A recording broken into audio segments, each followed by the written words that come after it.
Well, good morning, good morning, good morning, good morning, and good morning, everybody. Good morning, everybody. Welcome to another episode of The Morning Glow. Welcome to another episode of The Morning Glow. Got a great broadcast lineup for you this morning.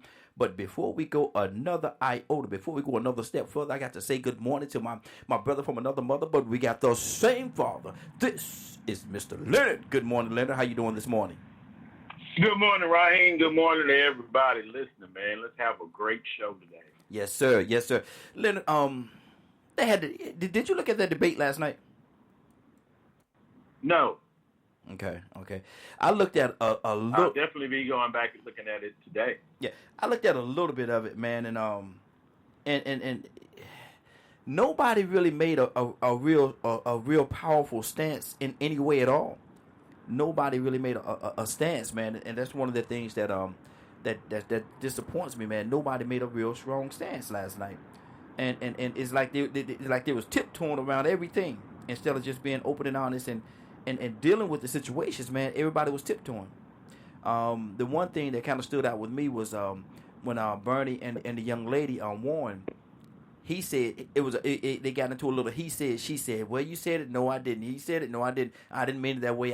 And that's the one thing that actually, out of all the time that they talked last night, that's the one thing that's the one thing that really stuck out, man. Nothing else really stuck out. Well, I watched a couple clips and everything, and generally the debates to me have been a bit usual. Usual, I would say. You know what I'm saying? Mm-hmm. People are only going to say so much as not to be held accountable for certain things. Mm-hmm. It's best that if you have done something in the past, especially if you have a political career behind you, Mm-hmm. that you admit the mistake that you made. Everybody is allowed a mistake. And if 20 years ago you made a mistake, Mm-hmm. then you should at least be able to talk about that mistake you made. Okay. So, I don't necessarily hold people to that debate game, because the debate is a game. Mm-hmm. And you can make yourself look great in a debate, usually. But telling the truth should be with you always. Mm-hmm. So I'd rather you tell me that you made a mistake than skirt around the issue. So basically, what I'm hearing you say is you can respect the person that make a mistake and admit up to it, own it, instead of a person that try to escape and I didn't do this or I didn't do that. Yes, you did it, and tell me why you did it and what was your mindset when you did it at that time and how have you changed?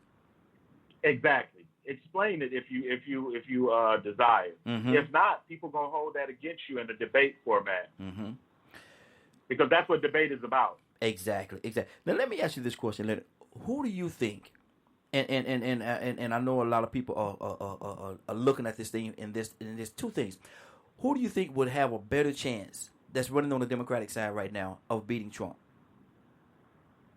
Well, it's not who would have a better chance to me. We need to go forward with the best candidate that we have. Mm-hmm. The best candidate for the Democratic Party. A lot of people may not agree with it, but we have the best choices, excellent choices for Democratic president. Mm-hmm. It's just going to be those issues that people are, more attracted to. Mm-hmm. And so my big deal is experience, definitely on a foreign policy level. Mm-hmm. And, that really is my choice when it comes to president. I'm more interested in personally, I'm more interested in Joe Biden as the president. Mm-hmm. And definitely, I would like to see either one of them, Bernie Sanders or Elizabeth Warren, as his vice president. What about Kamala? How you say her name? Kamala? What about her? Kamala. Yeah, would she be a good VP? No. Okay. I mean, I thought it was great that she ran. I think she's very intelligent, all that great stuff. However, in a leadership role, Mm-hmm. no. Not for the country, no. Okay. Because of her prior experience as a district attorney, Mm-hmm. which lets me know that she's more used to following rules than making them. Okay. That's good. And if Biden was to run and Sanders was his VP, would they almost just walk into the White House? Well, yeah, that's very possible. I hope they would do that. I even hope that VP would even reach back and take another look at Stacey Abrams for a vice presidential candidate as well. That's good. My thing is that we get people in there who are actual problem solvers fighting for interests of American people. Good. And this is one thing I want to do. And I'm actually changing the subject a tad bit here. But if I'm not mistaken, I know we celebrated probably in a few days. But today is officially Martin Luther King Jr.'s birthday. Am I correct? Yes, officially, yes. Officially, it is his birthday. So I would like to take a time and have a brief moment. I know, radio time and all that stuff. I know how that stuff works.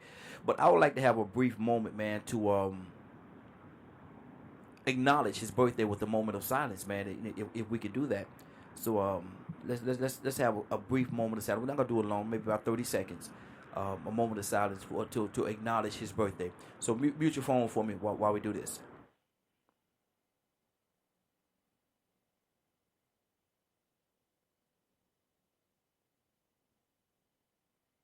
Happy birthday, sir. All right, good deal. Now, Leonard, we got a topic today, man. We got a topic today that I actually talked to my wife about it this morning on the way here, and we had a very good conversation on it. And I'm going to throw it out there. And I want people to call in 678-381-1973, 678-381-1973. Again, 678-381-1973. Let me say this to y'all. I think again I'm in Facebook jail, y'all. I'm in Facebook jail. It won't let me allow me to start a watch party. And so if y'all so if y'all don't mind, man, do a watch party for me. Everybody that's tuning in, do a watch party for me, man, because Facebook got me in jail again. I can't do my watch party. Lord, my Jesus. But that's how they do. That's how they do. But I'm asking a question. Our topic is actually a question. And just for the record, I'm gonna put this out there because I know how y'all do, man. Y'all folks that's listening in, I know how y'all do. Y'all gonna say, well, I would love to have all of them. Well, no, we're not gonna do that. We're gonna for the record, we're gonna say you can't have all of them. You have to pick one. Because you know how people do, Leonard. They're gonna say, "Well, in a perfect world, I would have all three of them." Well, no. You're not gonna have all three of them. We're not gonna give you all three of them. You need to pick one, and one of the three that you're gonna pick is this right here. The love. What would you rather have in regards to love? What love would you rather have? Would you have more of a mental, a physical, or a spiritual love? Which one is better suited for you at the stage of life that you are in right now? Leonard, how would you answer that? Man, that's an old strange question, but you're good for that. Absolutely. I think spiritual love is the best. Mm-hmm. Why you say that? It's because it's a language that everyone speaks. Mm-hmm. Mm-hmm. So regardless of how you may feel about it or whatever, it's going to last. Mm-hmm. Because it's on a different level. Mm-hmm. It's not. I don't love you because of how you look. I don't love you because of you're giving me money, you're paying my bills, or this, or that. I love you because you're a human being. Mm-hmm. Mm-hmm. Mm-hmm. So it has nothing to do with the physical. You look this way, boom, you booming. I love it. Woo. it ain't got nothing to do with all that. It ain't got nothing to do with all that. Hey, like I say, if you're really about the right way to do things, mm-hmm. You're waking up to the same person every day. Mm-hmm. Mm-hmm. That's good. So why is it that so many people find themselves so caught up on this physical love thing? The way that this person make them feel physically, they feel as though, well, this person make me feel this way on a physical level, so I'm in love. No, you're not in love. I'm gonna let you answer the question. Go ahead, Leonard. What do you think that is? Well, you almost got there. It's all about pleasure, Mm-hmm. physical. I mean, that's what it's about. And a lot of people don't want to admit it. A lot of people lie about it. Mm-hmm. But the point of the measure is, people say, "I love you." No, I don't. It's not that person really loves you. That person loves having sex with you. Yeah. Mm-hmm. That's what that person loves about you. Mm-hmm. They love having sex with you. Mm-hmm. And you shouldn't try to make it something it is not, especially women. Mm-hmm. Go ahead. Just because a man has sex with you does not mean he loves you at all. Mm-hmm. He could be having the best sex in the world with you and not love you at all. Mm-hmm. Come on. Mm-hmm. So to continue to act like them two go together makes you ignorant. Mm-hmm. And because you have too many examples. Exactly. And a lot of times what'll happen is, he'll lay down with you and give you that pleasure that you're looking for. And then get up, and go on about his business. And before the day is over, he's giving somebody else the same pleasure that he gave you. But you think that he's so... And it's vice versa. And we got to remember, it's not just from a male point of view. Mm-hmm. That's the point of view I gave because I'm a male. Yeah. Mm-hmm. And I'm not sure why females attach so much importance to a relationship based on sex. Mm-hmm. Because men operate completely different. Yes, they do.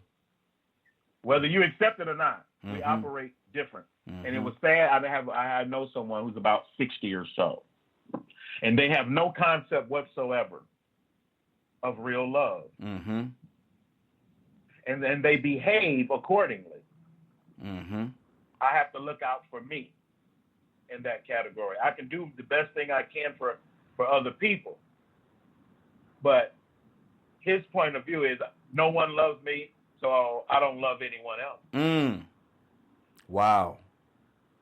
Now, there's plenty of women that want to have sex with him. Mm-hmm.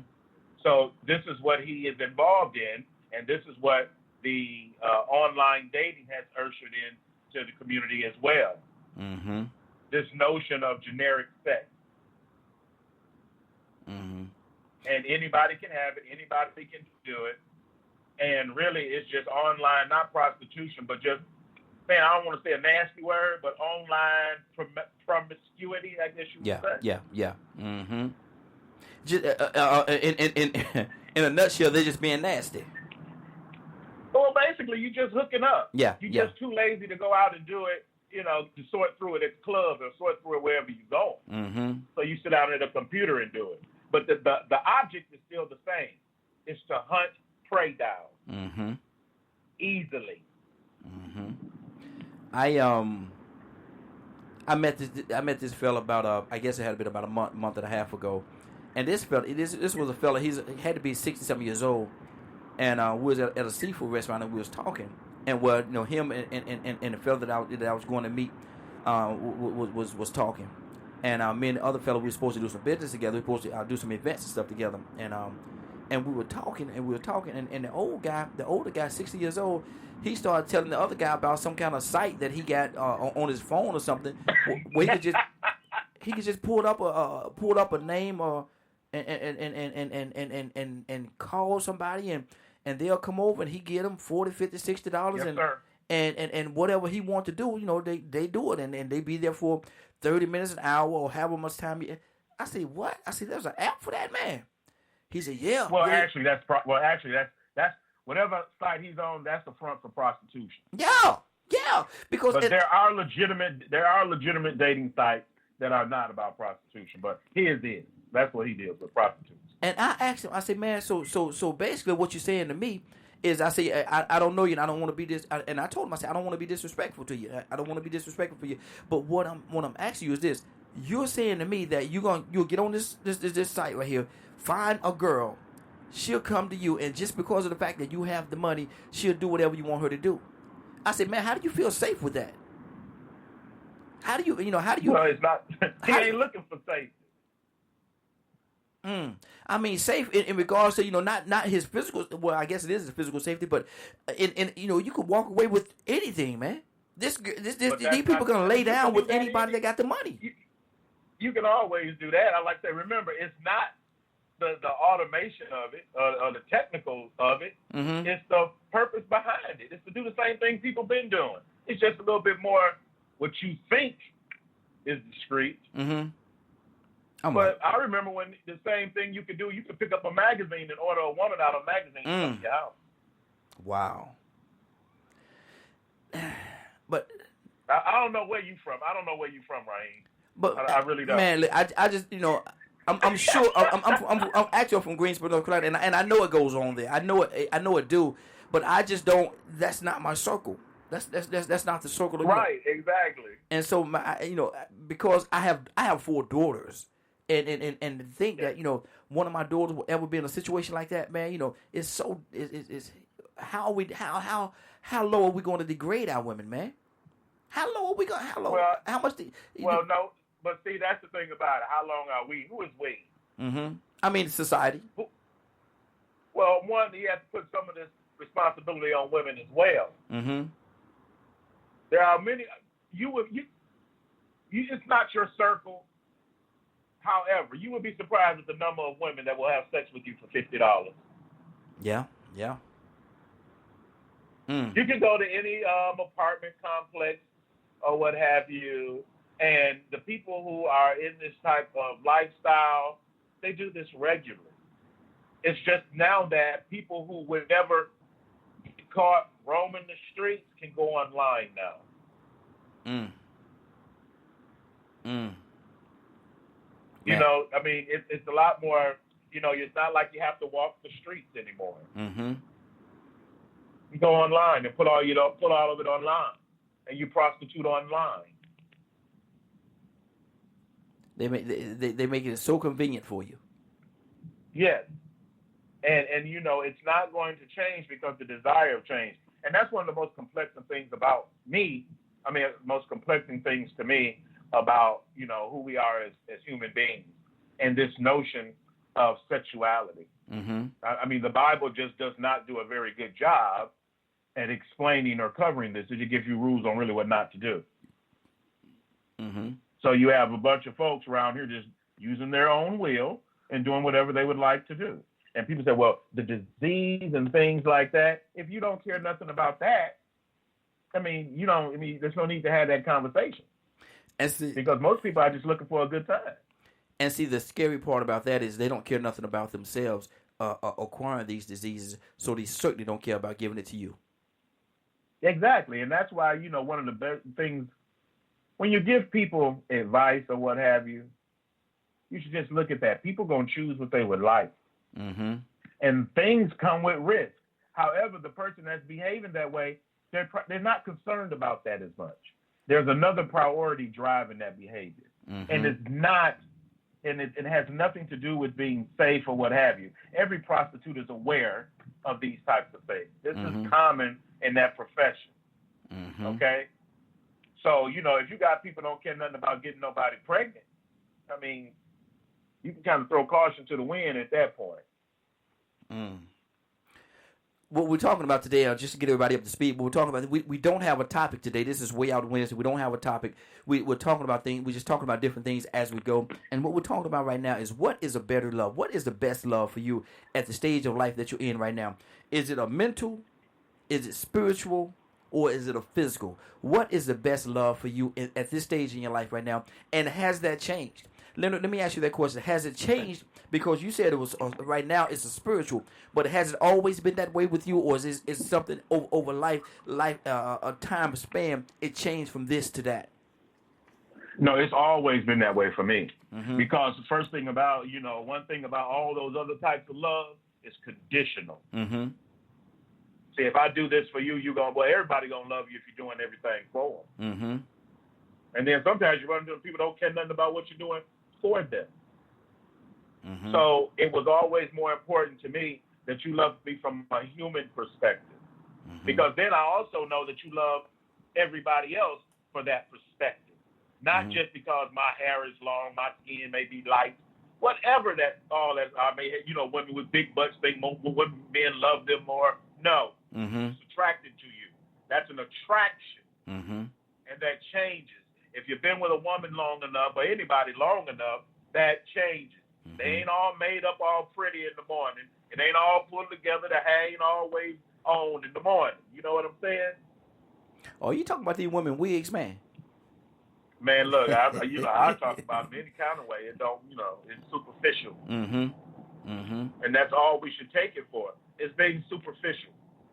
And it changes, especially if you've been with someone 20 years. Guess what? They're not going to look the same every day. They're going to have some bad days and have some good days. Yeah. They could get sick. God forbid you're in a car accident. God forbid something happens that disfigures you or disables you. Mm-hmm. So then the love is gone. Think how sad that is. Yeah, yeah. The women who have been left simply because they gained weight. Mm-hmm. Mm-hmm. That's wild, man. But people deal with that. Exactly. Exactly. Now let's talk about the mental. Let's talk about the mental love. What does that look like? Being mentally in love with somebody. Because my wife asked me, and I'm gonna tell you, she said, what exactly is the mental love? I said, well, a mental love could be, and there's other elements of it, but a mental love could be. Leonard, are your windows rolled down? No, that's just loud, boy. Okay. A mental love could be, you meet somebody online and you never physically been in their company, and y'all talk over the internet all the time, and you find yourself, you say, well, I'm in love with this person. You never spent physical time with this person, or the person could be locked up when you meet them, and they're locked up, and you never physically met this person, and y'all talk on the phone and things like that, because they can't come to you and you can't go to them at that point, and you fall in love with that person. That could be another form of mental love. What are some of the examples of a mental love, Leonard? Mental love, to me, that's one thing I can honestly tell you that is so appealing to me. I love people who think. Mm-hmm. A lot of people say that other thing you're talking about, you just fall in love with somebody's conversation. That's just, they have great conversation. Yeah.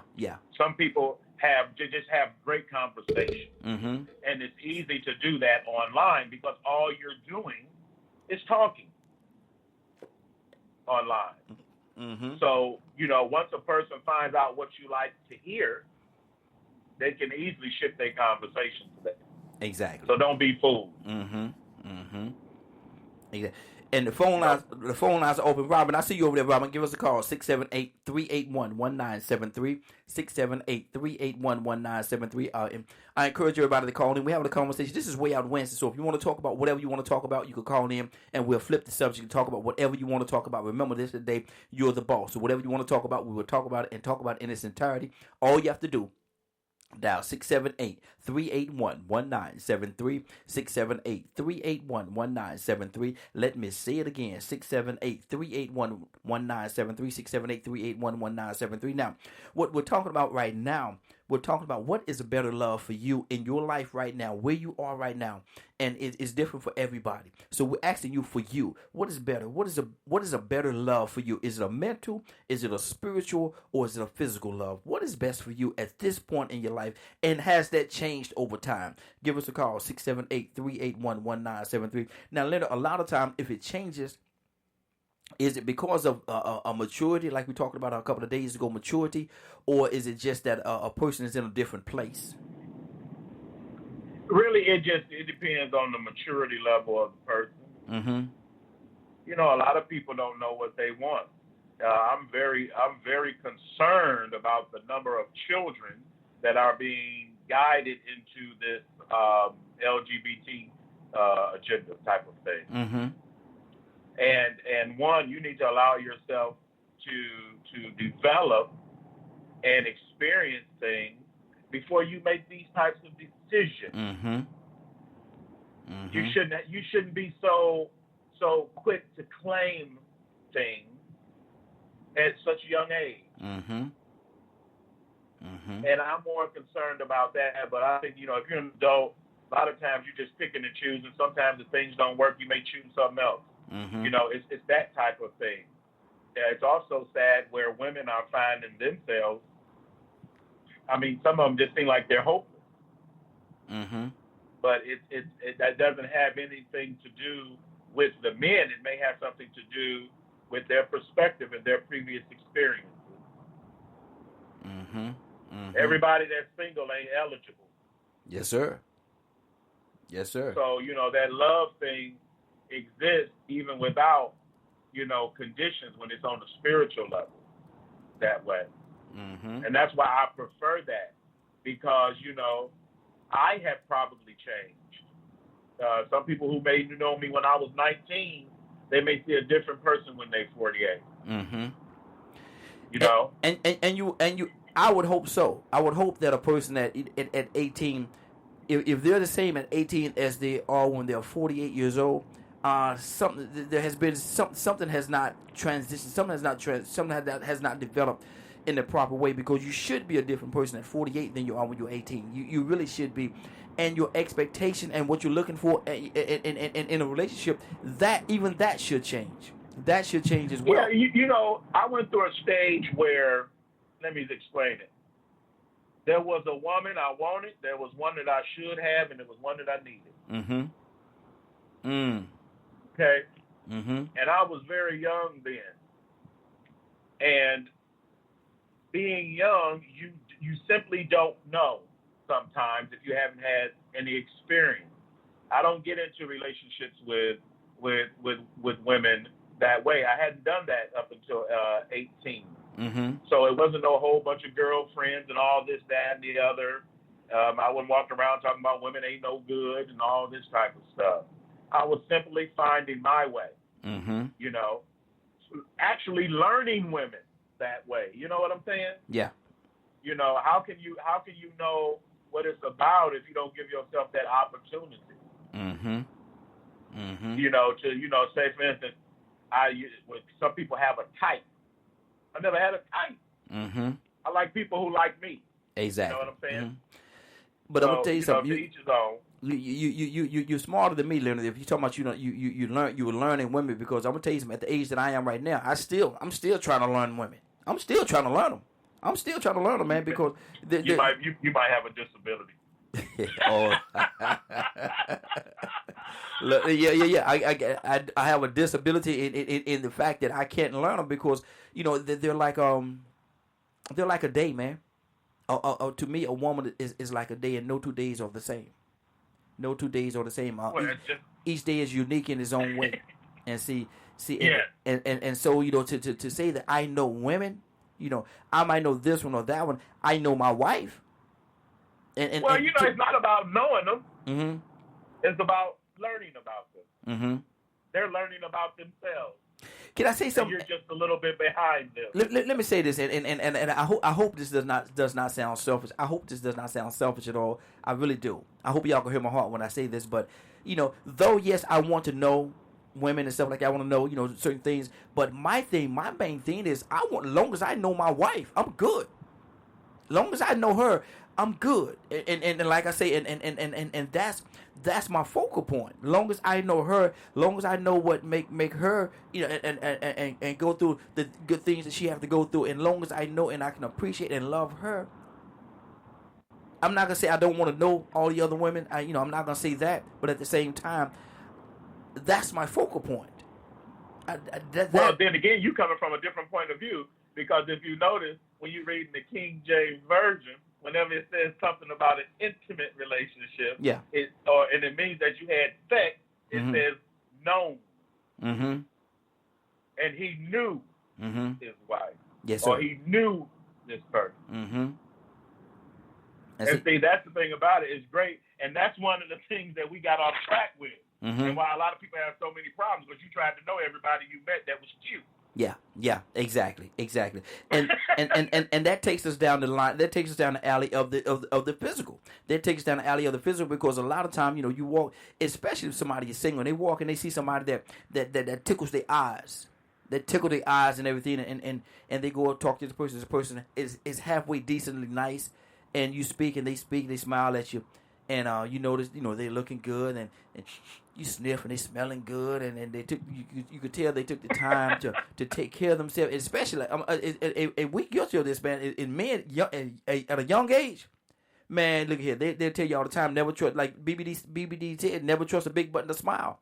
Never trust a big button to smile, man, because that's what gets us. That's like kryptonite to us sometimes when we're younger. A big button to smile, oh my God, we through. But because we so basic. Yeah. I can go with that. Basic, man, and nothing's wrong with it at all. But that's why I chose spiritual love above anything else, because it makes you a better person. Mm-hmm. In general, it makes you a better person. Everybody wants that person to lay next to. Mm-hmm. But people will find out if you become a more compassionate person for all human beings, it makes you more attractive. Exactly. That's good. And so that shifts us back to the spiritual. That shifts us back to the spiritual side of it, which I think if I had to put them in order, it would be spiritual, mental, and then physical. Physical will be at the bottom of my list. At this age, a huge curveball. Mm-hmm. And people should consider it. This is why I've been attacked for my views and things like that as it relates to the LGBT community. Mm-hmm. But this is how I can love them. Because what I don't doubt is that they love people just like you and I do. Yeah. And I can't dictate that for them. So I support the love that they have for another human being. Mm-hmm. God does not love my flesh; He loves my spirit. Mm-hmm. That's good. And that's much better. It's more accepting. It's more forgiving, and there's so much more room to grow with those types of relationships. So that's why even with those brothers and sisters, they should always understand, like I've told them, it's never that I hate you at all. Mm-hmm. It's never that I dislike you at all. It's just that, one, respect me as I respect you. Mm-hmm. And that's how I respect them. And I would, any Christians who are having problems with this and call themselves Christians, re-examine yourself. Mm-hmm. Mm-hmm. Re-examine yourself. Exactly. And never should you, and this is why I pray when I have to hate someone. When I hate someone, like I told you the other day, I have to pray about it. Mm-hmm. And it's not always that it's pray to be delivered. It's pray to make sure that it's perfect. Mm-hmm. Because there are some things you ain't going to like. Mm-hmm. And there's some things I'm just not going to like. And hating and treating other people unjustly and things, I'm never going to like that. Yeah. I'm never going to condone that. Mm-hmm. Mm-hmm. And I don't know if I have to. Mm-hmm. I would agree with you. You never should actually have to. You never should have to. But let me do this. Oh, I'm opening up the phone line 678-381-1973. We got quite a few people that's tuning in right now. 678-381-1973. I want to know which love is best for you at this stage in your life. Some people will say, and everybody have a different view on this thing. So, what would you say is a better love for you at this stage in your life? Is it a mental? Is it a spiritual? Or is it a physical? Which one is better for you? And if you call in, you say that it's okay. We got a call. Let me get this call. Caller, what's your name? Where you calling from? Caller, what's your name? Where you calling from? What's going on? This Flipper. What's going on? Mr. Flipper, what's going on, sir? How you doing this morning? I'm all right. How about yourself? Hey, doing good, man. Asking a question this morning, man. What is the best love for you at this stage in your life, Mr. Flipper? What is the best love for you? Is it a mental, a spiritual, or a physical love? What is best for you, for Mr. Flipper, at this stage in your life? Spiritual and mental. Got to pick one, brother. Physical. I mean, as of right now, it'd probably be more mental. Mm-hmm. Cause physical not gonna be physical forever. Come on. It's gonna change. Mental never change. Mm-hmm. Okay, and so you say for you it will be a mental. Why explain that to me and help me understand why it will be a mental for you. And like I say, there's no right or wrong answer, brother. It's your answer, and so I certainly don't want to change your answer, but help me understand it.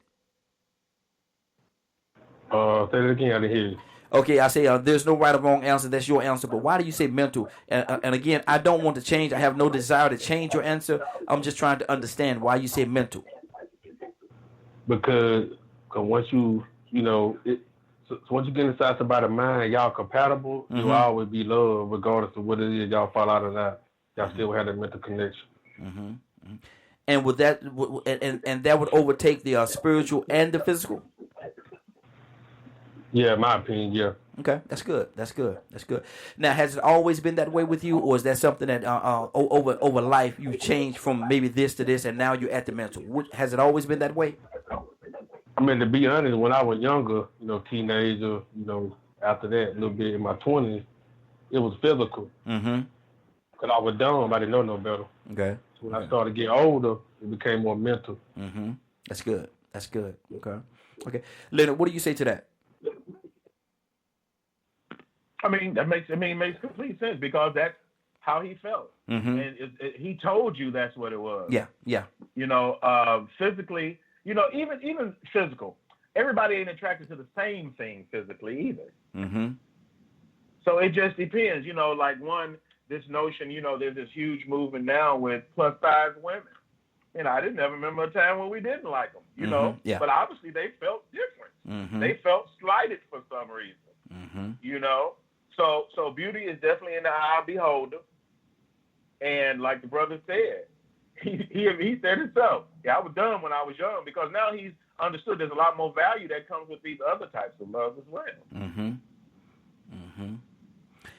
But haven't we as men, all gone through that place where it was strictly a physical thing with us? It was strictly physical. We ain't caring about the spiritual. We didn't care nothing about the mental. We wanted that physical thing. Has all men gone through that transition? Well, yeah, that's called being single. Mm-hmm. I mean, that's what you want to do. And also, let's get it straight real quick. It don't change. Just because you get older don't mean you don't like physical things. Mm-hmm. I'm 8 to 80, blind, crippled, and crazy. You know what I'm saying? But it's beauty is in the eye of the beholder. Now, you may not like what I behold. I may not like what you behold. But that has nothing to do with you. Mm-hmm. Every man is different. Mm-hmm. There are some men that don't like women with long hair. Some women like them with short. Some men even like bald women. Mm-hmm. Mm-hmm.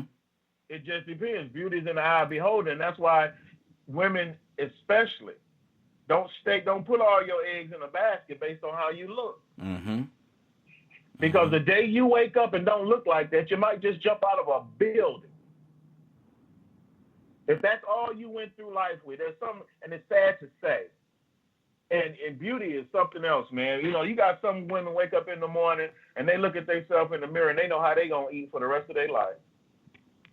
Mm-hmm. That's how powerful beauty is. Mm-hmm. But then there are those other women that have other qualities as well. Let me say something to you. I've had the opportunity, man. God has blessed me to travel to different places and meet a lot of people. And in my travel, man, I've met some very beautiful young ladies, very, very beautiful young ladies that just that thought they was ugly. They in their mind, and Mr. Flip, I want to hear your heart on this too. In their mind, they thought that they didn't think they was pretty. I've heard Holly Berry a couple of times. I think she's a very beautiful young lady. Say that she don't think that she's attractive. And well, go ahead. And she ain't attracted to herself. Mm-hmm. I mean, that wouldn't make a whole lot of sense. But some people have a mental disability that way. Mm-hmm. I mean, we got to talk about people in the industry or what have you that's trying to keep up and look the same. Look at Cher. So good and well. Cher almost 80. Mm-hmm. I thought she was 100. Cher don't look different. I thought she was 100, but go ahead. And then certainly, Brother Michael Jackson died with body dysmorphic issues. Mm-hmm. Where then you got people that go to these extremes. We had the young entertainer, K. Michelle, talked about implants. Yeah. That whole situation and this, that, and the other. And some women who are ashamed for lots of different things and reasons. But you got men just as vain as well. It's all vanity when it comes to that flesh, bro. Mm-hmm. Absolutely. Mr. Flipper, what do you say to that, man? To see a Halle Berry and to see her and to say, man, that's a beautiful young lady, and then to hear her say, well, I'm not attractive. I don't think I'm attractive. What is that? What is that, Mr. Flipper? I mean, it could be people that tear her down mentally. Mm-hmm. She might look good physically, but mentally she's like, oh man, I think I'm ugly. I think I'm this. I think I'm that. Mm-hmm. That's why mental take over physical any day. Mm-hmm. Okay. And like Leonard said, man, a lot of times it could be a mental disorder. She can have a mental disorder in her life that has her and has her in that place where she thinks that she's not attractive at all. Yep. Mm-hmm. It'd be like that sometimes, but sometimes it might be what she brought up, Mm-hmm. like how she grew up. Mm-hmm. She might have seen her mama get treated the same way and think that she's not beautiful like her mother is. Mm-hmm. Wow. Generational curse, that's what they call it. Mm-hmm. So, and Leonard, what do you say to that, man? Do you think it could be a generational thing? Yeah, it can be very generational. However, it's just like people who insist on committing their perspective to a lie. Mm-hmm. You know what I'm saying? And regardless of the fact of the evidence, they're going to believe what they want to believe. Mm-hmm. And there's nothing you can do to change that. And that's what's so dangerous about that notion with these young people, mm-hmm. is their perception of themselves. This is why they're committing suicide a lot of times. Because they took something on the outside and tried to apply it to themselves.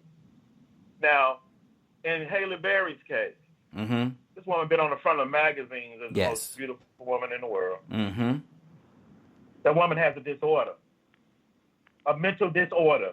So, are you saying Miss Berry is cray? No, I'm not saying she's crazy. I'm saying she got a mental disorder. Okay. Things don't look the way they, to her, the way they look to everybody else. Mm-hmm. And it's extreme. And it doesn't matter. It doesn't matter, who say that she's this or who say that she's that. It's what matters is what she sees through her eyes, and that's where that mental disconnect. Because through her eyes, she can't see herself as being beautiful. She can't see herself, and maybe it could be abuse, or it could be all kinds of different things that may have happened in her life to make her feel that way. Maybe the person that was abused her used to tell her certain things, and it's stuck in her psyche. There's so many different layers to this thing, man. We got another caller. Caller, what's your name? Where you calling from? Good morning. What's up? Donald, good morning, sir. How you doing? Yeah, I'm on. I'm crying today. Huh? I'm not going to cry today. Did you cry yesterday, brother? I don't believe it's not my week. Oh. Okay. I was just checking, man. I just want to make sure you. I just wanted to make sure you was okay, brother. Didn't know. I'm good, man. Okay. I'm good. Now, what was this morning? There you go. Exactly. What we're talking about, Donald, and this is where our wins. We'll definitely talk about whatever's on your heart. But we're at a place right now where we're talking about what is a better love. What is the best love for Donald at where you are right now? What is the best love for Donald? Is it a mental, a spiritual, or a physical love? What is best for Donald right now? Spiritual, definitely. The rest of it don't matter. The rest to come. Mm-hmm. The rest of it I don't even worry about. I gotta get my spiritual life together. Mm-hmm. That's my aim. Mm-hmm. I don't need nothing else. Let me just put it like this: seek ye first the kingdom of God and His righteousness, the Holy Spirit will be added. Mm-hmm. We do things backwards. Mm-hmm. So I'm checking me. I'm not worried about the next person. Mm-hmm. I have concern and I need to help others, but I got to get this thing right, man. Mm-hmm. That's good. I hear all kinds of things. Mm-hmm. People on different roads trying to get to our Creator. Let me say it like this because we call our Creator different things, and the more we try to single him out or put him in a box, the more we get separated. Mm-hmm. So I don't If you want to call him whatever you want to call him, you just need somebody higher than you. Mm-hmm. So that's my aim. And what you was talking about earlier, you know what the best thing for a person, especially for ladies. Okay. Hey Donna, hold on for a second. If you're not talking, mute your line because we got a lot of background noise going on. Mute your line for me so we don't have that background noise, and I'll come right back to you in just 1 second. Want to make sure we can hear everything that's being said. There you go. Donna, go ahead, brother. I'm sorry. No, you know, if a person don't think themselves to be appealing or beautiful, you can tell them what you want to. Mm-hmm. You know, they're self-destructive. So, you know, I look for the beauty in yourself. Mm-hmm. The worst thing in the world is a beautiful person that's ugly on the inside. Mm-hmm. Mm-hmm. Wow, that's good. You know? Let me ask you this question, Donna. You say the spiritual, at this point and stage in your life, you say it's the spiritual thing. Has it always been that way with you? Oh, no. I grew up in a Christian home. Dad, Baptist preacher, and we was drugged to church. Everything. I mean, we went to we didn't have church. We went to the Catholic church. We was going to somebody's church. Mm-hmm. We was Baptist, but when catechism was going on and during the summer, we was going there. But you went. Mm-hmm. And so that's why I don't be bashing denominations or all of that. Mm-hmm. But you know, man, I was thinking about me, my and I, Mm-hmm. and how much I can get and gain. But you know, it ain't worth the nickel if you can't make it in. Because you can load your U-Haul up at the gravesite, but you can't take it with you. Yes, absolutely. Good deal. Mr. Flipper, what's on your heart right now?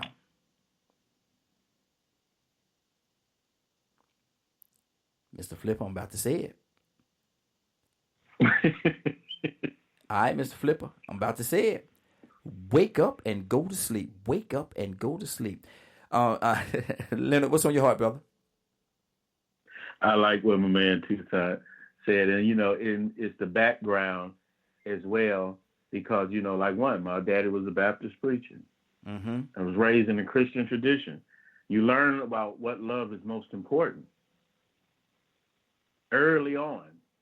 You know what I'm saying? Mm-hmm. Now you may choose to do things not rooted in that belief, you know, but you still know what's best. Like I tell people, you know, and that's why it's so amazing when I talk to other people who may be Christians or what have you, because they'll refer to the point when they change their life. But when you're born and raised in Christianity, you commit all the sin knowing it's wrong. You do whatever you want knowing it's backwards. Mm-hmm. And then you say, you know what? I need to get it together. I really need to get it together. Thank God for protecting me all this way, but I really need to get my act together. Now, sometimes that comes after you don't have them 2 or 3 kids by them 2 or 3 women and things like that, but you can't never say you didn't know. Mm-hmm. Exactly. You know what's best, you just chose not to do it. Mm-hmm. And if I've had more, what I would say, debates with the spirit on, is that whole thing about the flesh. And, you know, God give us so much control over our flesh. Mm-hmm. Because we're going to suffer for what we do in that flesh. God's not worried about what you're doing, because one, the part that's important to him is what he put in you, and that's the spirit. Mm-hmm. You see, he going to deal with you after that flesh is in the ground. So that's what we should be working on cultivating most of the time. Mm-hmm. Exactly. Good deal. Tucson, what do you say to that? Yeah, I mean, I had no excuse, man. Mm-hmm. And let me tell you what the enemy did. He fooled around and put the club across the street from the house. Oh, Lord. Jesus. Oh, Lord.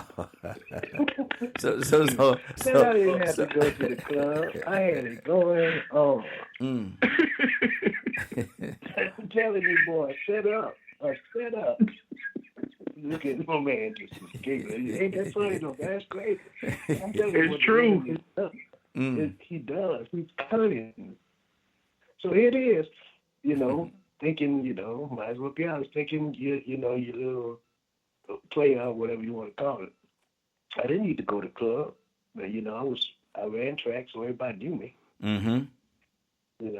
So I would sit on my car in the yard and just wait.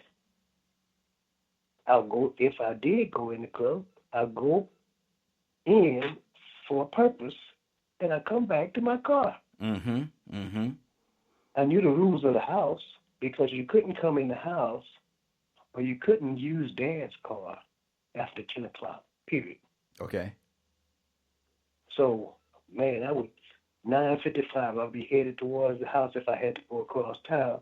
And if I wasn't going to make it, I'll stop at the telephone booth. Somebody don't know nothing about that. And call Dad, I'm on my way. Because I knew the rules. Yeah. So what I mean is, I didn't have no excuses for doing the right thing. But the choices I made was all wrong. Now, let me ask you this. And we talked about this a little bit earlier. And let me get a phone number, 678-381-1973. Give us a call, 678-381-1973.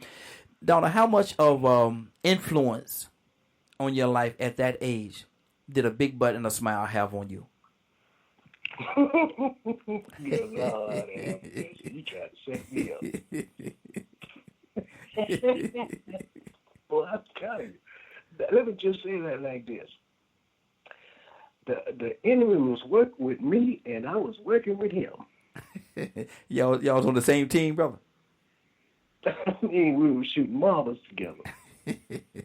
But it wasn't good. And then, I told you about the church thing and how we had to go when Dad got in the car. And if we wasn't ready, the church was about 3 miles away from the house. And if you didn't get in the car with him, he'll leave you. But by the time devotion started, you had to be there. So I had mud on my back plenty of days, running across the field, trying to get to church. But when I got old enough, I would wait down the street and find me an excuse because he gave me a lead way. Oh, man, you're talking about slick. But then at a certain point, I remember it was a Thursday night revival, and I found out that I was jacked up. I found out. Thursday night revival. I said, man, you know what? And I'm going to say this like this, and I'm going to shut up and give somebody else. I said that I was jacked up, and I surrendered.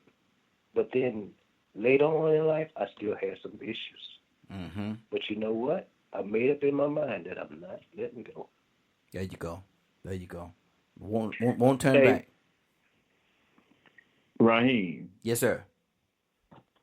What he just said, man, is just such a coincidence.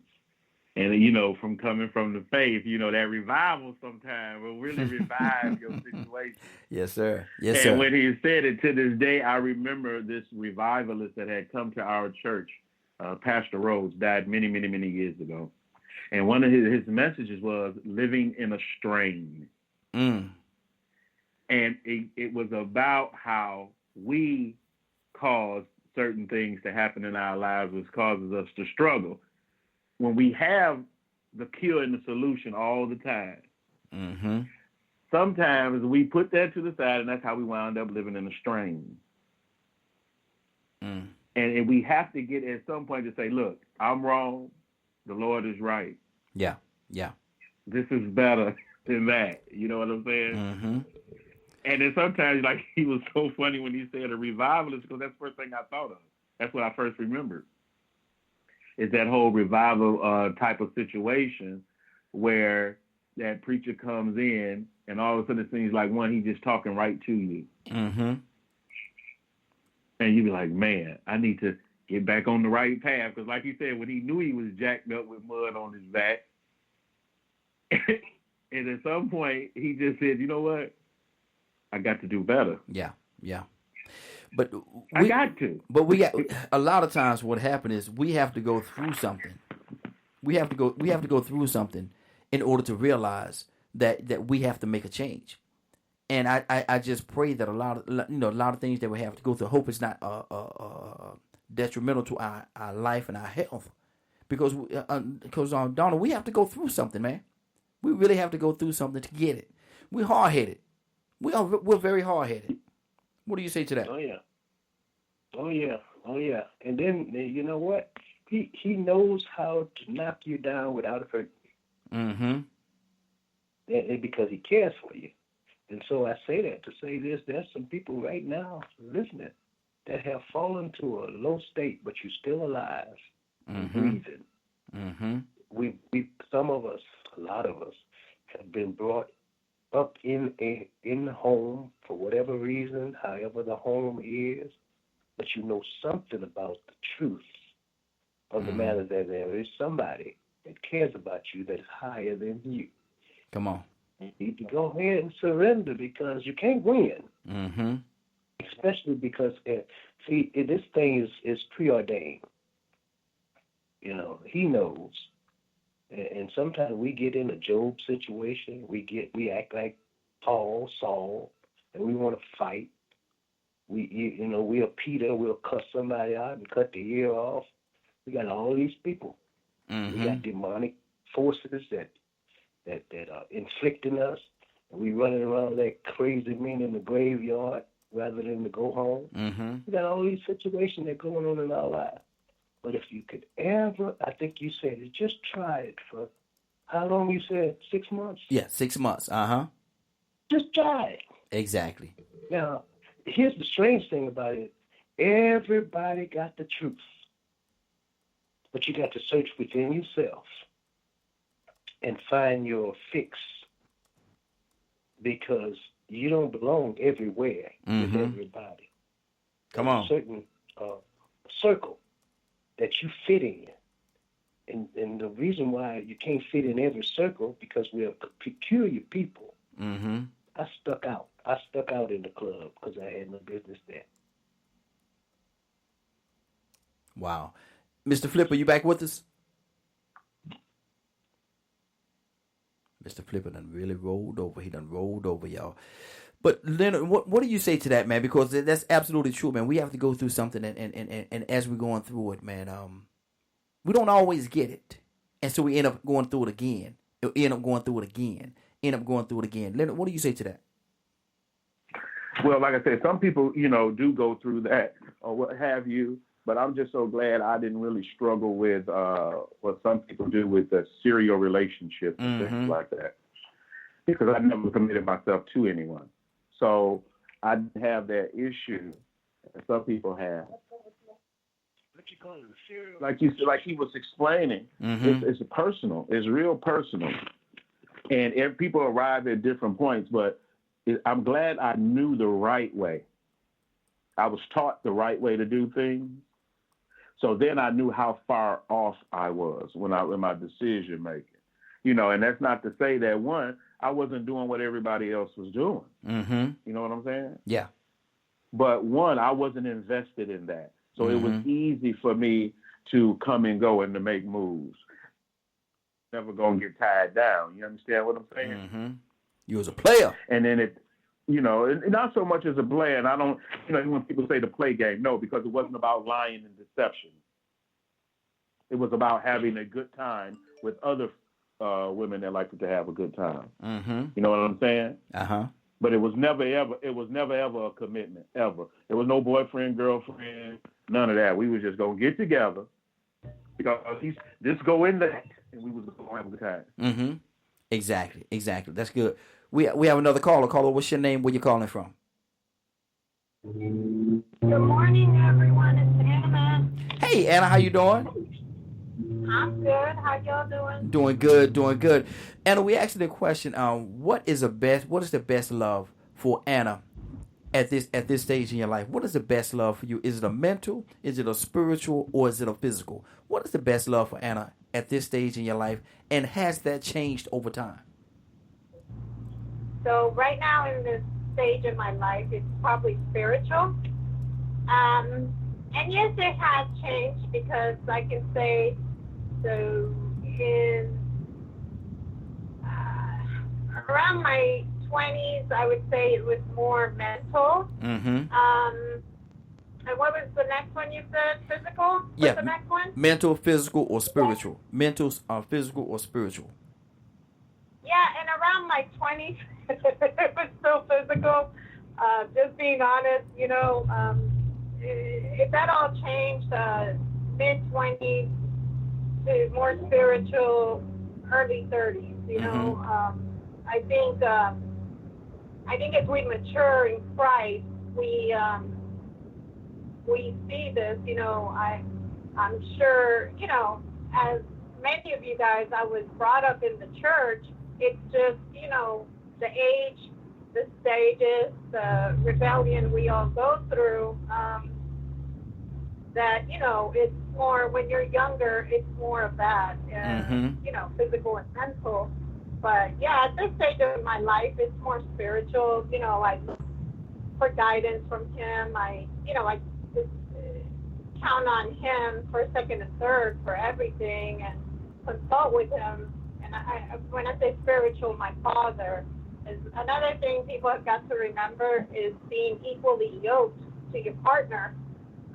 Because a lot of times you can be going one way, and I hear this all the time in the church, when people are asking for prayer, you can be going one way and, the partner's going a total different way. So that's another thing that, we've got to think about. But yeah, I say spiritual, for me. Good deal. Donald, what do you say to that, man? Because it does change over time, over your period when you live in life. That whole expectation changes. Is it because of maturity, or is it because you just look back over the course of your life and realize that I was a fool then? What do you say? What do you say, Donald? I think at young is all physical. Mm-hmm.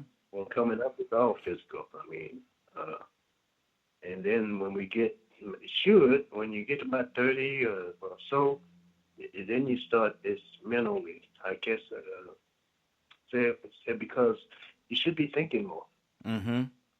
And then now that in our later days, I got a birthday coming up to the boiler. I'll be 56 years old. Young man. You think I want to worry about physical? Mm-hmm. Man, please. Ain't no use me trying to jump off the top of the house. I can't get up there with a ladder. So anyway, we should have better sense by now. I'm just saying. Leonard, now look here. What we're going to do with your brother, Leonard? Hey, man, you know me. I'm on his team. It is what it is. You know what I'm saying? He's a Howard. Just gets like one. I never had a problem with commitment. That's one good thing. Mm-hmm. If I'm gonna be with you, I'm gonna be with you. But I've been married. That's I didn't wait. I think I was probably one of the first or second people from my class to get married. Mm-hmm. So it was about because I knew it was dangerous, the lifestyle, and you go in and out of it. You know what I'm saying? Mm-hmm. And you just thinking when you start, some people ought to really look at their body count. Yeah. Because. I mean, it's crazy. It's crazy that by the time you turn 35, you don't gave up. Really? Mm-hmm. Now you just committed to various sexual relationships now. You don't even have no hope in building anything with anyone. Mm-hmm. And a lot of older men, I'm going to say men, I just said older, talking about myself. A friend of mine, for instance, he never stopped playing the field. You know what I'm saying? Mm-hmm. And now at this age, you're scared to be alone because you never know when you might need some help. Yeah. You know what I'm saying? That's kind of sad that you get to 50, 55 years old and don't nobody care. Mm-hmm. Don't nobody make sure you. Man, I'm saying old stuff. Nobody cares if you take your medicine or not. Mm-hmm. Exactly. You know what I'm saying? When you get older and things like that, and there are things that you're more concerned about and you realize what's important. You know, you realize what is most important, you know, the long run or the short run, because you have to think about it. A lot of people gamble their lives in just about a 5-year period of time. Mm-hmm, you know, between let's say between 18 and 23, you can really blow it. Exactly.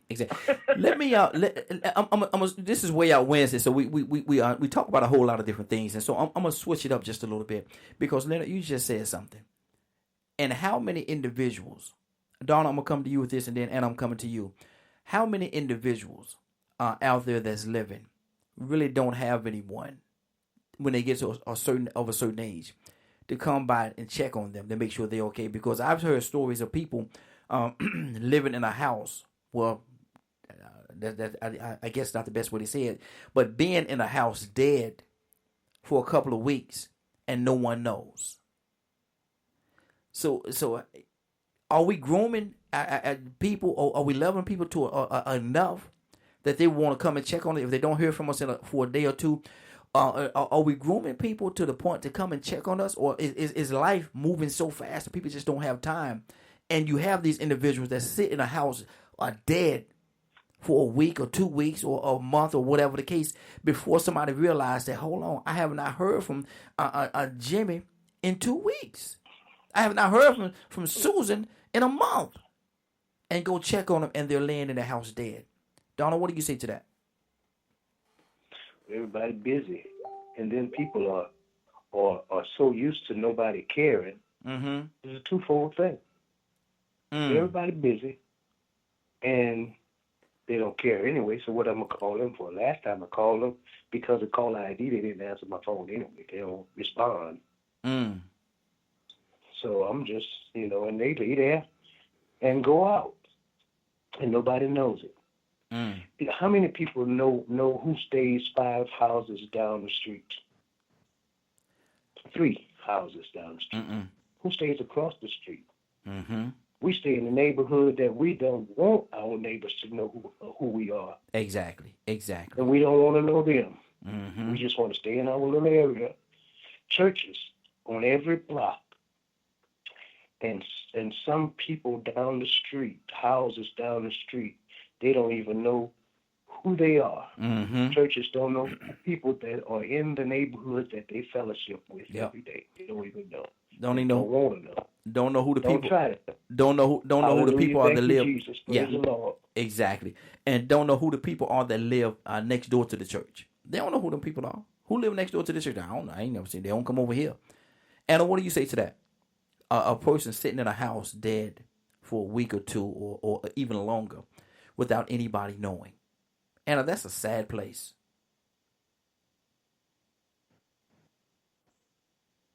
Anna? Okay, sorry, I had my mute button on.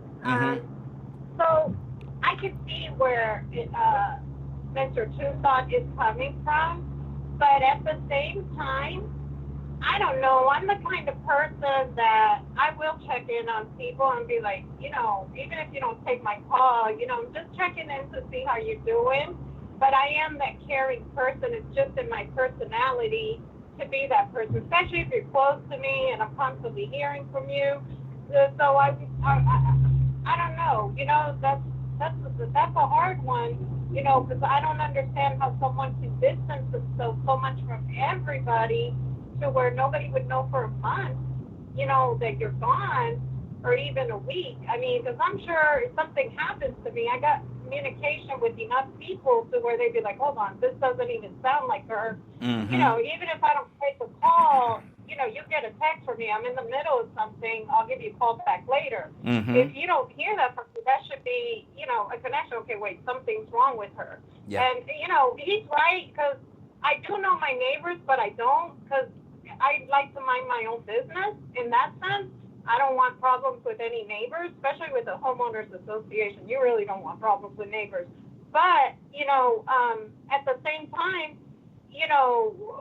if something happened, that I don't see any movement, I would knock on their door. I'm not that nosy neighbor, but I would knock on their door. Hey, I've noticed I haven't seen you going out to get your mail, because we are each other's eyes. And, I always say we've lost all of that. And I think that's why, things are out in this world the way that they are, it takes just a few seconds to be like, I'm just wondering, is everything okay? Not being nosy, but I just want to make sure everything's okay because I haven't seen you out. Is there anything I can make you get you something from the store or whatnot? It just takes a second, to ask that. If they don't answer the door and you don't see them out for a little while, you just call in for a well check. They might get upset, but better safe than sorry. Exactly. Leonard, what do you say to that? Well, it's exactly, she just summed up exactly what I was trying to say about cultivating relationships and things like that with people. And especially, how people, we talked about that on a TV show last night. It's how we need to, once again, make sure we're checking in on people and just touching base to make sure they're okay, especially elderly people. Because, you never know. And if we've gotten so now that, we live in different areas, a lot of us have moved away from where we were born and raised and things like that.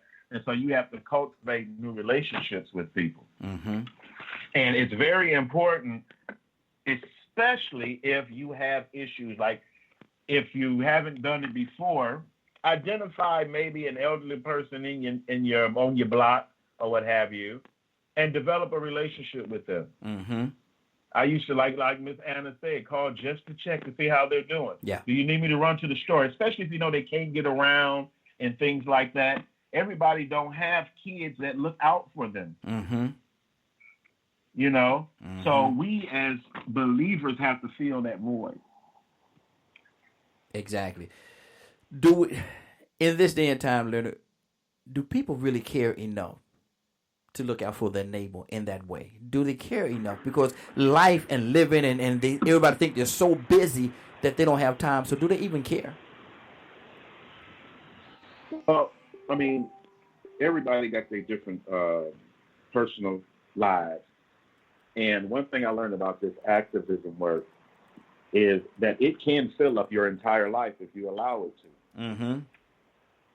So you can't get too overzealous and neglect yourself, but you should always be able to help someone else. I don't care what your situation may be. Exactly. And what do you say to that, man? Life has its own challenges for everybody, and everybody got the things that they have to go through. But should we take the time? If we, like you said, Anna, if we notice that this person has not been coming out checking the mail and you have not seen the garage door go up or them come or go in quite a few days, should you go over there and ring that bell, knock on that door? Should you do that? So, and yes, and I'm going to tell you why. A few years back, and I'm going to go into my personal life, I was dealing with cancer. I was not seen. I was very sick. I was not seen very much. A neighbor actually knocked on the door. One of the kids answered the door. They were like, I've noticed, your mom hasn't been out. Is everything okay? Once, at that point, my husband went out and he said, she's dealing with cancer. I have a lot on me. Look, let me tell you, I appreciate every one of my neighbors. Neighbors came to my house with food. I mean, I experienced what real Southern hospitality was, flowers, a whole bunch of different things they didn't have to do. I cried. I was so grateful because sometimes there wasn't that extra food at the house because he had to work. He didn't have time, or he forgot because he needed to get home to me. And just to see the different things, they brought a whole meal for the kids. I mean, it was just unbelievable. And, like I told them, I never expected this. I never told anybody because I thought this was a battle that I needed to fight on my own. And I've overcame that since then. And it took a while. And, I feel it's something that can always come back and that I have to continue to fight, But with that being said, and I'm not saying this for any pity party because I'm a very strong woman. However, I was able to overcome that. But I think if they wouldn't have it came, it would have made me not giving me that extra motivation of, I got cards. Man, I couldn't believe, like, how much. It was just an I love you, and they didn't really know me. They didn't have to do anything, just flowers, whatever. A gift card, I'm just thinking of you, just if your husband, needs to go to the store, or if you guys are short of anything. I mean, it was just overwhelming love. And, a lot of people in my subdivision are Christians. And it was just unbelievable, because I don't think if the kids would have opened that door or whatever, nobody would have ever known, and maybe there wouldn't have been that love. Because they were like, I'm wondering, because you usually see her taking the kids and whatnot, and none of that activity was going on because I was so sick with everything I was going through. But that's needless to say that because of that, it taught me a lesson. Don't mind your own business. You know what I'm saying? If you have to take a minute and just say, I just noticed there hasn't been activity, because they taught me a lesson, because I was that neighbor that, I don't want you in my business, so I'm not going to be in yours. But to think that somebody just took that initiative, and then after that, everybody, sometimes they wouldn't even knock on the door.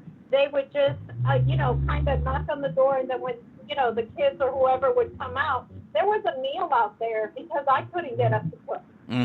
So that's good. Just that love that was given to my family, that I pass that forward. I feel that I have to, and I do. I notice everything around me now, and I'm like, wait a minute, no, something's wrong. If I don't even get a text back, something's wrong, because I went through that, and I know what it is to fight that, and I know what it is to go through your ups and downs, and I know what it is to have people show you love at your work. So. Good deal. That's how I feel about that. Good deal. Donald, what do you say to that, man? If you, one of your neighbors, you recognize or you see them not having activity, everybody mute your line for me. See them not having activity and things of that nature, and you don't see them going to the mailbox. You don't see them leaving the house. You just and days go by. As a neighbor, Donald, should you check on that person? Yeah, you should. I mean, I remember after Katrina, it was a disaster in the neighborhood. Yes, I'm talking about I had 5 foot of water in my house. And the neighbor, we had different nationalities in our neighborhood. And so we on a constant basis at least said, hey, hello, and walk in each other's yard and talk to each other. And, the depression set in, and I remember when my neighbor passed, and I think his wife passed first. But you need to check, or you should. Yeah. It's a shame that we have gotten like that, but I want to say something like what Anna said.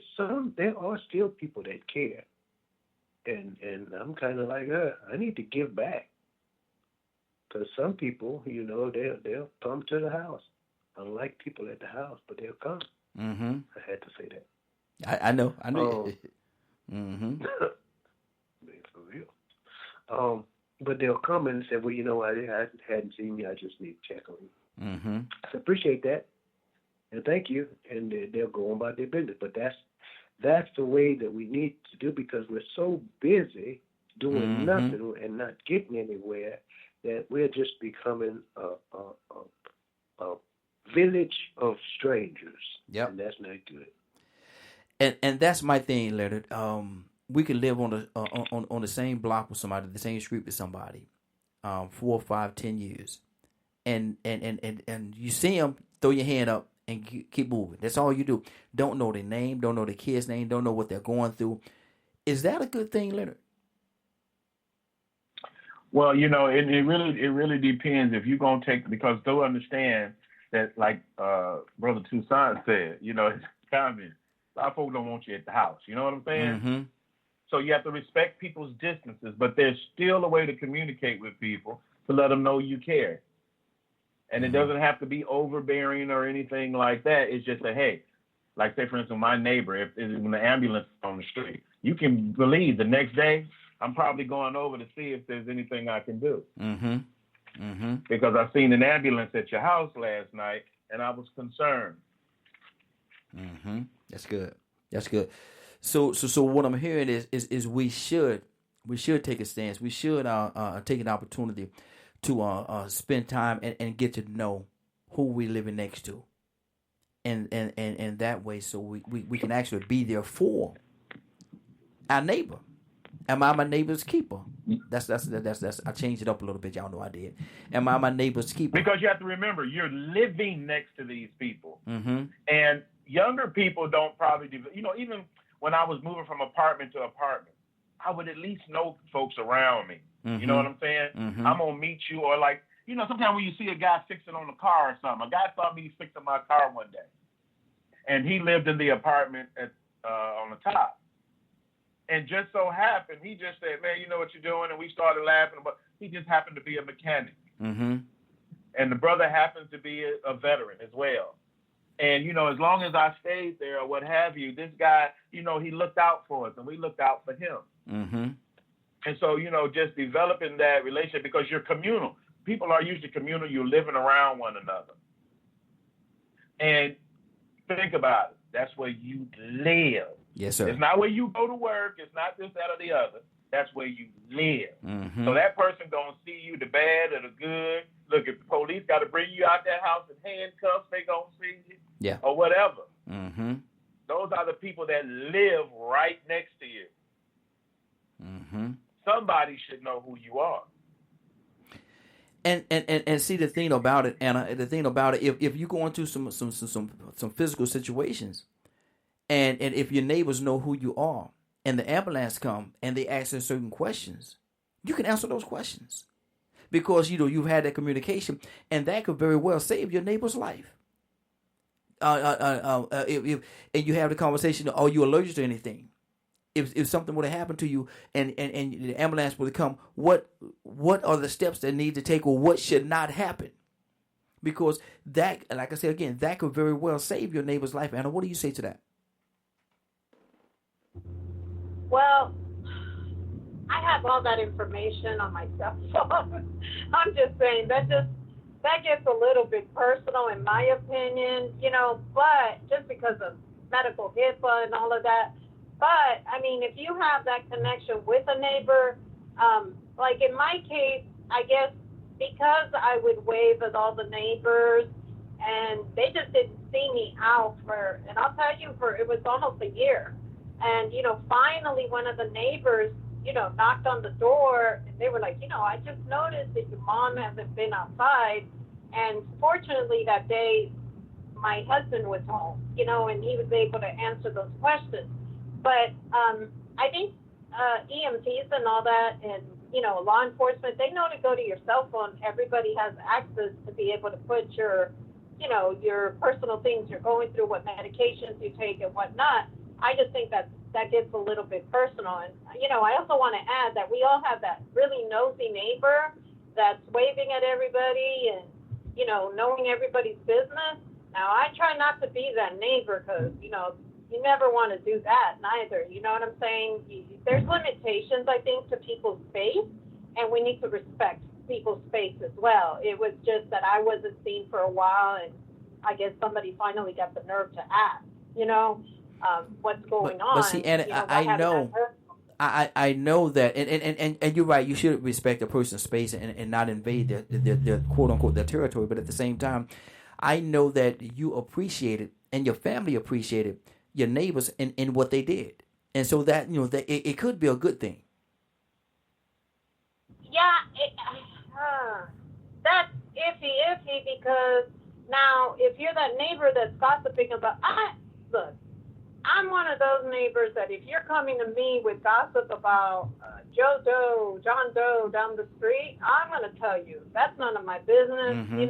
Now, if you're telling me something like, okay, there was ambulance there, they're dealing with this, okay, that I care about. But if you're telling me they didn't pay their homeowners association fee and stuff like that, that's none of my business. That's between John Doe and the homeowners association. That Mm-hmm. type of thing is what I'm talking about. Mm-hmm. That's more than I need to know. But, in that case where, okay, something's going on, I'm the first one to bring you, if you're a lady, bring you some flowers and maybe bring you a meal, because I know how man, I'm telling you, that made me cry, but happy tears, because a lot of times there just wasn't, the kids were younger, you know, there just wasn't anybody to help. I don't have family in Georgia, you know, I didn't have anybody, you know.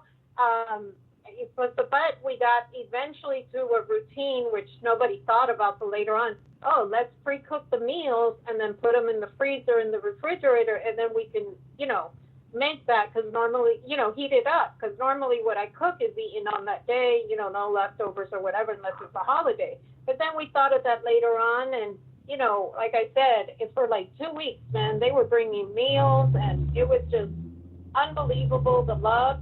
In fact, they showed more love than family, because I had family that knew what I was going through. You know what I'm saying? And knew what the whole family was going through. They weren't there. That's the truth. You know, but in that speaks volumes that, you know, what an outsider or neighbor can do. But, you know, again, the person was very particular to say, you know, I'm not being nosy, or if I am overstepping my boundaries, please let me know, because, you know, it's just, we miss her smiling face. And, you know, I try to have a positive attitude with everybody, and they didn't see that for a while, you know, and because I was dealing through whatever, you know, they respected my space. Nobody asked to see me. I didn't want to be seen at that time, and that was that. You know, I didn't want to talk to people. You know, I was dealing with my own stuff. Yeah. And, you know, I just appreciate what they've done. They never know how much that meant to me, and I think they'll never know. I gave them all thank you cards, you know, as I felt better. And, you know, they started seeing me around, and I guess that's what brought the smile back in their face, that they felt like I did my part. I did what I was supposed to do for her, you know, and her family, and I guess that made them happy. But to me, it meant everything. Good deal, good deal. Leonard, what's on your heart right now? I wanted to make that comment where what Anna was talking about. You know, I have to tie it into everything. A lot of the best programs that are helping the majority of the people, they were developed off of these simple concepts that folks like me and Anna are talking about. Meals on Wheels, for instance. Yep. You know, if somebody said, you know, elderly people may not be eating, they may not have contact with people, they may not have transportation and these types of things, then let's at least make sure that they have meals. So they came up with the entire Meals on Wheels program, just like the Black Panthers, the school lunches, and all these types of things. We're having such a problem now is because we're allowing people with no compassion to govern us. And so that's why it's easy for some people to sit at a table and say, we cutting this program that's feeding elderly people. They can sit there and do that because they have no compassion. Come on, say it. At all, for anyone. You know, when you sit and say, okay, a summer lunch program for kids, who in their right mind can justify cutting these programs that are helping people and keeping people alive and keeping them in touch? You have to remember that when you go to the polls and vote and things like that, and look who's up for election. Because these people, sometimes they so bold, part of their campaign will be cutting programs. Social Security, cut it. We're going to cut that. You know, oh yeah, we're gonna cut financial aid for students. Oh, we're gonna cut that. There are some people who get into this thing strictly to have authority over other people's lives. Yep. And help and almost assist them in perishing. And so we have to always be aware that if, like I always used to tell my wife when we first got married, going forward now, when you call somebody your friend, you must be their friend. Now, you know, I always, you know, say when we're married, you are Jones now. And what we do is we help our friends. We do not turn our back on our friends. So, you know, and it's good to have that because now we have this larger village network, you know, of people to help one another. Even being not from here originally, from Georgia, just the number of people who have moved to where we're from here, we've been able to establish a little community of people from where we're from. Even foreigners that come here, first thing they do is they go to their community. When they first get here, they go to their community. because their community knows why they're here, what they need, and what help they need. Okay, here's where you go get food and clothing and shelter if you need it. Here's where you can go get a job. And doing those types of things reminds me of that training. We used to have this program in our church where we used to look out for this place called the Good Neighbors Mission. We were a missionary Baptist church. We have to be in the community. We have to be feeding the elderly.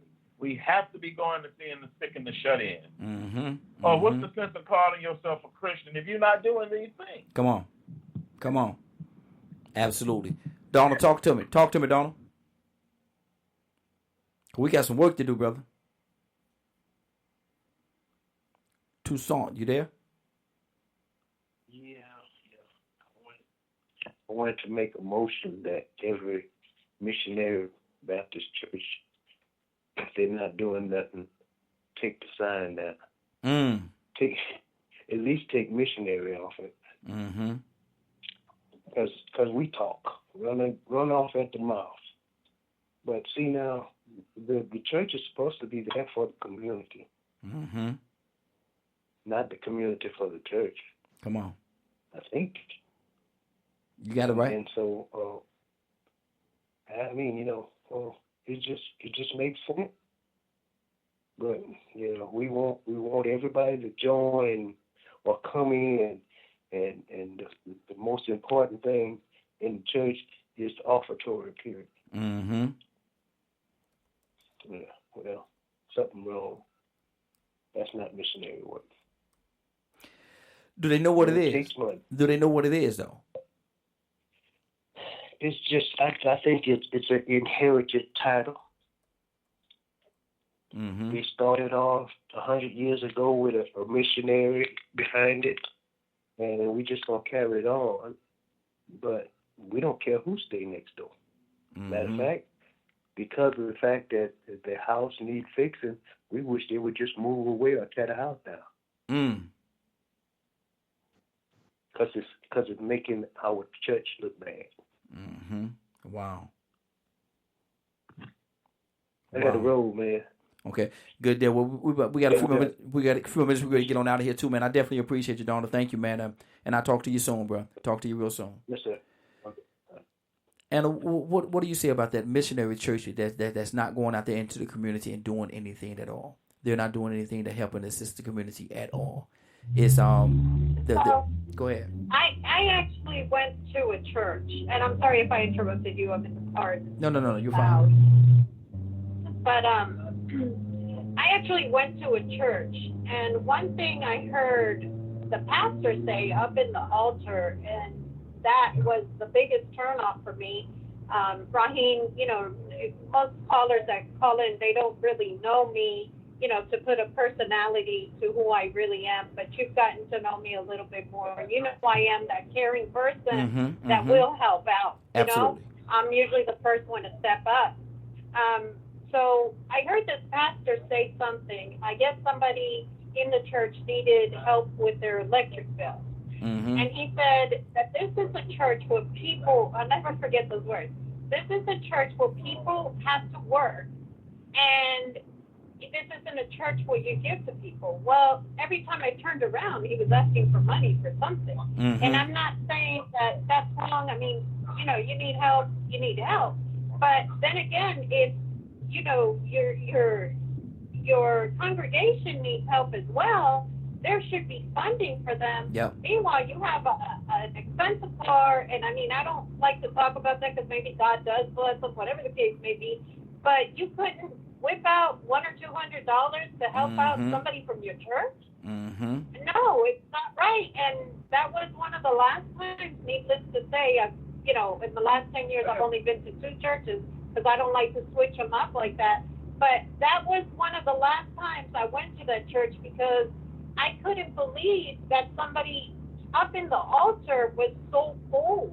How can you not help? How do you just look at people who tithe and not tithe? And that's where people get a problem with all that. And I also wanted to say something Leonard said, and I think it's wonderful. You're a Jones now, so, you have to act like us and help. And I really like that because, I can't say anybody else because in the Hispanic culture you see, you know, your maiden last name, but so I can't say you're Quinones now. That would be weird. But I like that, you know, because it carries a legacy with who you are, with who that person's name is. And that's wonderful. And I am going to implement that on my children and my grandchildren, that it's in your DNA. And that's who we are. We're caring, we're loving people. That, you know, we're here for life, for people. And I think that matters. So, Leonard, thank you for that, because I never thought of it that way. And I think that's a wonderful, wonderful thing to, you know, teach anybody, children and anything. I'm going to teach the children. I'm even going to use that in my youth group in church. I'm just going to tell them, you know, look at your last name and tell yourself that you're a giving person because it's who you are and it's in your DNA. So I just have to switch it up a little bit, but that was just wonderful. But when it comes to the church, back to that, I don't agree. You know, how can you not help somebody with an electric bill, a water bill, but meanwhile you're getting all these thousands? I don't agree. You know, that's true. That's true. Leonard, what's on your heart, Leonard? I just think Anna and let Anna know it's a very Christian concept. It's that's how people knew who hung out with Jesus. It's about how they acted and what they did. And so we have to try to instill in some people this thing that is in us to help people. I think I talked to you about this before, Raheem. You got a lot of civil organizations. Yes. But when you get down to the bare bones of it, there's probably really 4 or 5 really concerned people that are there that can be counted on. It may look a whole lot larger in the media, but you have this group of people that got together to try to do the right thing. And a lot of times it is an extension because, say, for instance, with New Order, the majority of New Order, we are Christian people who believe in these concepts, in these principles of helping people, regardless of race, color, or what have you, helping people in need, whether it be food, clothing, or shelter. They're just standing behind them when they got to speak to people that they need support. That's what the organization is about. Yes, absolutely. And so those are the things we routinely do. And I don't live in the church. I do a lot of missionary work through the organization because when I was raised, this is what we did. We were a missionary Baptist church. Absolutely. So even if I'm not at the church every day, I have to be doing mission work. And see, I would say, if you want to maintain your Christianity, you need to be doing some mission work. And see, that's the thing right there, man. Because and a lot of times people say the church ain't this and the church ain't that, but I'm gonna tell you something. I know, and I've witnessed a lot of great churches that's doing a lot of great things in and around the community, man. I've ran into some that are not, but as a whole, man, the church is doing a great work in the community. They're doing a great work in the community, and we should applaud all the ones that are doing great work. We should really take an opportunity to take it and thank them from leadership all the way down, because it's a group effort. And together, we talking about, am I my neighbor? Do I take care of my neighbor? Do I care for my neighbor? We should. Yes, we should. But at the same time, the church is actually stepping in, because that's a community. The church, a lot of people don't understand. The church is a community. A lot of people coming together in the one. Yes, they're in one building, in one sanctuary, but it is a community. And if that community go out into the communities, a huge difference could be made. What do you say to that, Anna?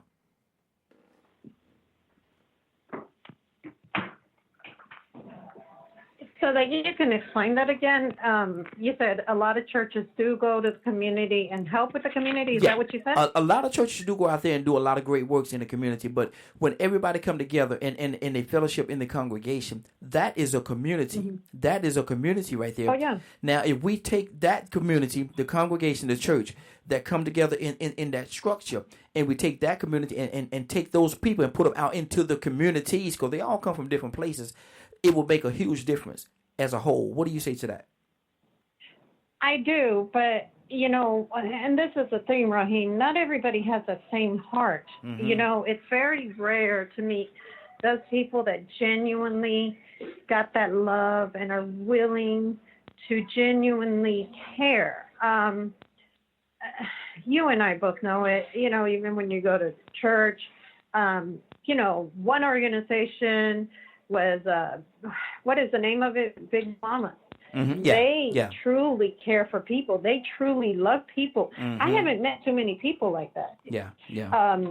There's nothing I wouldn't do if they called up on me, look, and I need this, because I know they're really giving back to the community. Yeah, but exactly. a lot of times, that's not the case. Mm-hmm. They don't do that. They keep it for themselves. Mm-hmm. And that's the image that a lot of these churches and a lot of these people that's supposed to be helping had given to a lot of us. But overall, Raheem, I think that if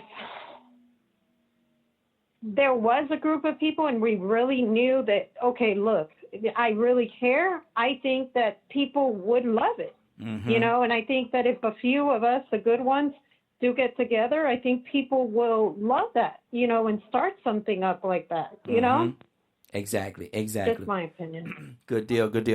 Well, Leonard, we're about to get out of here for today, brother. What's on your heart before we get out of here?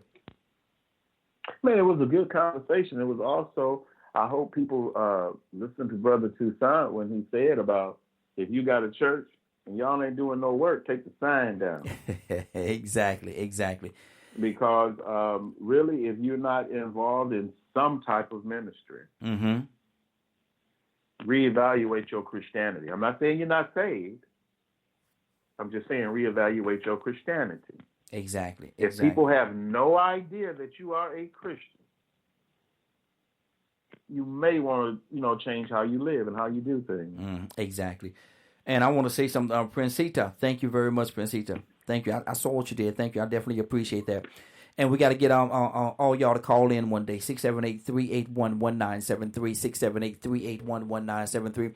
We're about to get out of here. Now, today was today had a different tone. It had a different tone over the broadcast today, Leonard. Could you sense that?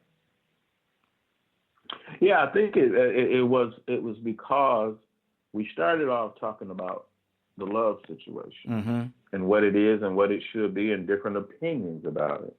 And really it came back to why I chose the spiritual love in the first place. Yes. It's because that's just what it is. That's the core of the believer should be this. Whether you are there now, you can get there tomorrow, next day, the next day, what have you. You got time to make up your mind. But do something to help somebody. I mean, and a lot of people are doing it. And people say, well, the church ain't this, the church ain't that. Well, who do you think the people are? You can talk about the church all day, but when I'm usually out in the community serving, I'm serving right next to other Christians that go to churches and everything else. So there's no huge divide in that. It's just that we ain't wearing T-shirts. Exactly. Okay, so we don't want to throw the church under the bus. Exactly. So we just want to say, do better. And see, that's one because you should be an expert. And that's one of the things right there that I tell people when they come to me and they complain about the church, and the church ain't this, the church ain't this, church taking my money, the church is doing this, and the church. They say all those things, and I sit there and I listen to them. I let them get it all out. And then I ask them, I say, you do understand that you have a real strong dislike for yourself. And they look at me kind of strange, Leonard. They say, what do you mean? Oh, no, I love me. And they'll argue with you. They'll sit there and argue with you. Let them get it all out. And then I tell them, I explain it to them. I say, look here, you sit here and told me all these things about the church. That this is this, it ain't that, it ain't this, and it ain't that. All these things that you're saying, but you got to understand, you are the church. It's not that structure, it's you. You're the church. And so if you feel so strongly about the church ain't doing this, the church, you're talking about yourself, because if you are the church and the church ain't doing what you say it ain't doing, then you ain't doing nothing. Because you are the church. That's right. I wish the thug pastor would have called in today. Yeah, man, that would have been. Yeah, because she is an excellent example. I'm sure, because I can tell what she talk about. She's out here doing what she needs to do, and she believes that is her God-given mission to do what she does. Absolutely, absolutely. Well, I'm gonna tell you, I know she's she inboxed me earlier and she told me, she's actually on set right now. She's working on a movie. But, okay. Yeah, so that's why she wasn't able to call in today. Right. Yeah, she's actually on set. But listen, Anna, what's going on at 3:00 today? And Leonard, I'm gonna get you if you don't mind to pray us out. Anna, what's going on at 3:00 today? So there will be a rerun of The Morning Glory at 3:00, and we hope you guys tune in. Good deal, good deal. And Leonard, pray us out, brother. To our God, the most benevolent Creator, thank you so much for allowing us once again to share our belief with those that may be listening. Hopefully we planted a seed in them that they can go out and show the world that we are still out here caring about one another. And all they have to do is to join in with us in completing this mission. These are the blessings I ask in Jesus' name. Amen. Amen. Amen.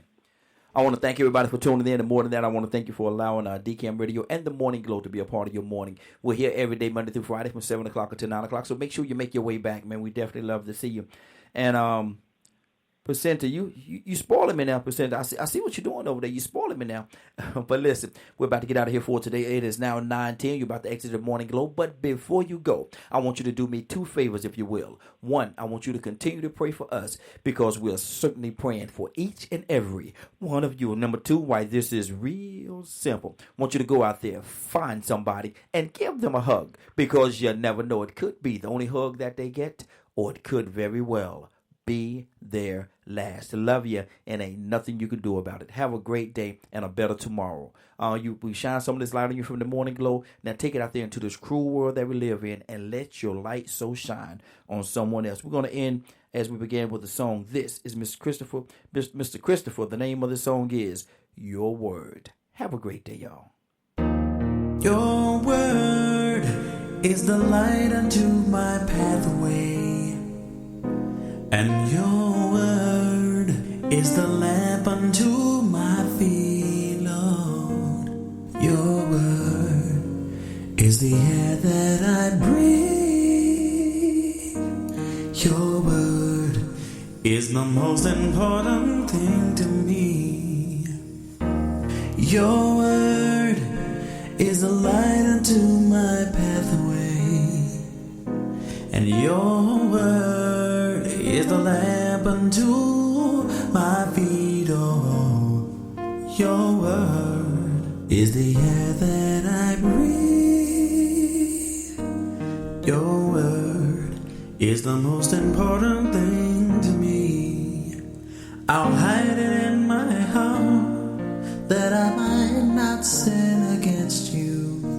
I'll hide it in my heart that I might not sin against you. I'll hide it in my heart that I might not sin against you. Your word is the most important thing to me. Your word is the light unto my pathway, and your word is the lamp unto my feet, and your word is the air that I breathe. Your word is the most important thing to me. I'll hide it in my heart that I might not sin against you. I'll hide it in my heart that I might not sin against you. I'll hide it in my heart that I might not sin against you. Your word is the most important thing to me. Your word is holy, and is forever the same. And your word is righteous, let all the earth proclaim, yeah. Your word is exalted higher than the mention of your name.